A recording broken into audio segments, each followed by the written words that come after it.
Good evening, darlings. Welcome to Cooking with Fanny. In this week's episode, I'm going to be helping out a viewer with a problem that she sent in. I had a letter and a parcel from a Sarah Archer, and this was the loaf that she had baked. Well, I say baked, probably more of a set with cement, really. As you can see, it looks a little bit like a pie and the consistency of a cake, and she has been manfully trying to eat her way through it without too much success. So, of course, I had to ponder the problem, and that required me really to have a little bit of cigarette. And obviously a little glass of vino. And I was sitting down with Danny the other night, and I was really saying, well, darling, what can I do about this lady's bread? Now, Danny doesn't like it firm and hard either. He likes more of a soft texture, something with a little bit of give, you know what I mean. So he said, well, Fanny, you're going to have to write a special recipe and help that poor lady out. So tonight I'm going to do that. So stick with me, darlings. Really, it just needs a little bit of talent, of course, which I have in abundance. But I was going to say idiot. No, that is the right word. Idiot can do it. So look forward to this week's episode and back in a tick. So, darlings, first thing I'm going to do is to sift 225 grams of flour into a bowl. Just like so. First problem, darlings. Forgot to melt the bloody butter. So, anyway, just having a cheeky drag. And a glass of vino while I wait for the bloody thing to cool now. A cook's life is never an easy one. Right, darlings, bloody butter's melted and cool now, so that's marvellous. I've got here some lovely yeast. You can see how it's all frothy, so it's not dead, and it should actually work. So I'm going to pour that in. Like that. And then I'm going to just put a teensy bit of water to clean out the old yeast bowl. Pour that in as well. Then add the melted butter. And then I've got 120 mils of warm water to go in. Lukewarm water anyway, so there we are. Another bit more, don't know really. That's quite enough, but anyway, well, there we are. And then I've got to mix it all round with a wooden spoon to get a lovely doughy consistency.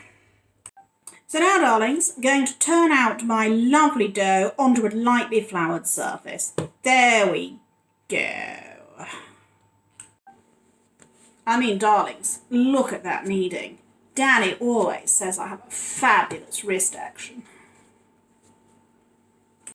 So, darlings, there's your kneaded dough. It's in the bowl, covered with a lightly oiled sheet of cling film, and it's going to prove now. You know, darlings, this is the really tedious part of bloody baking. You have to wait for the sodding thing to prove now for an hour. So, anyway, time for another few smokes and a couple more glasses of vino. And I'm going to check out a couple of young pretenders to my throne called Paul, Hollywood and Prue Leith. I don't rate much for their chances of success, to be honest, but I must admit old Paul is rather easy on the eye. But don't let Danny hear you say that. See you in an hour, chaps. So I've had a few glasses of wine, darling, but now I think the bloody thing is actually proved. So I'm going to whip off my cling film. And there you go. It's supposed to have doubled in size. I think it has. So we're on to the next stage. Terribly exciting. So the next stage in our foolproof bread making recipe is to punch the centre of the dough. God, that felt good. I didn't think about Danny for a moment. And then apparently I have to turn it out onto a lightly floured surface. And knead again for another kind of couple of minutes, giving it a good old thwack. Very therapeutic, I can tell you. As Danny always says, okay, fans, time to grease your tin, dear. So it's in the tins, darling. Lightly oiled cling film over the top, and now we've got another tedious bloody wait for it to prove again. See you soon. So, there we have it, darlings.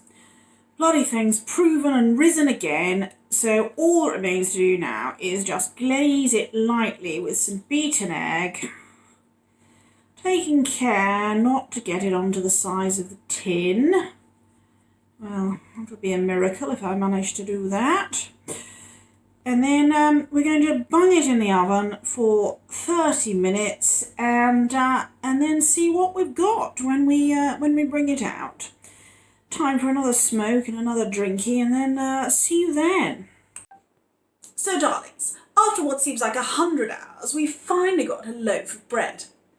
Now, I know what you're thinking. It's not the largest loaf in the world, but as Danny always tells me, size doesn't really matter. The thing that's important in baking is always to follow the advice of a professional cook like myself. So when baking bread in future, just remember to make sure that your dough is always like Fanny's. Thanks for watching and goodbye. Danny! Danny! Come and do the bloody washing up. I've been baking for hours.